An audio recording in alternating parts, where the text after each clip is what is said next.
As I told you before, real estate is my life. 10 years, 200 days a year in sales offices. I have secret shopped thousands of real estate projects. I've worked with the best and some of the worst salespeople. Let me tell you the biggest mistake you can possibly make in selling your home. You've done everything right. You've got a great website. Your property show is terrific. You've done a great showing. The biggest mistake is the following. Most people don't follow up. Let me tell you what happens. In real life, people don't show up at your house and get super excited, jump up and down, and make an offer on the spot. As a matter of fact, I've never seen that happen.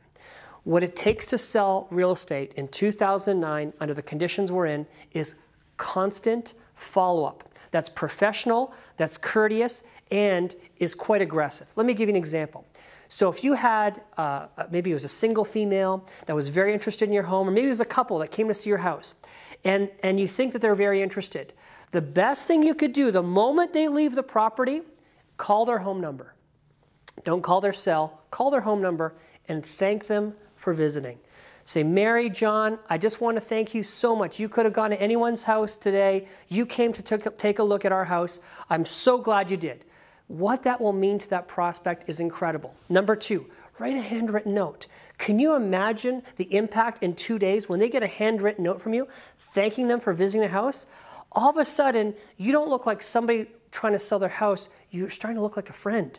I mean, how many handwritten notes do we get anymore? We never get handwritten notes. So all of a sudden, you leaving that thank you message, you sending that handwritten note, all of a sudden, you have risen above the ranks. And now they're far more likely to return your calls or contact you back via email.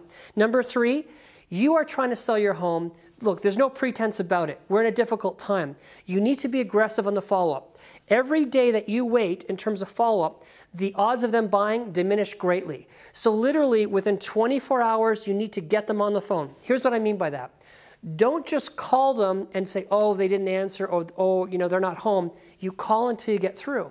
Some people, it's easy to get through to in the morning. Some people, it's easier in the afternoon. Some people in the evening.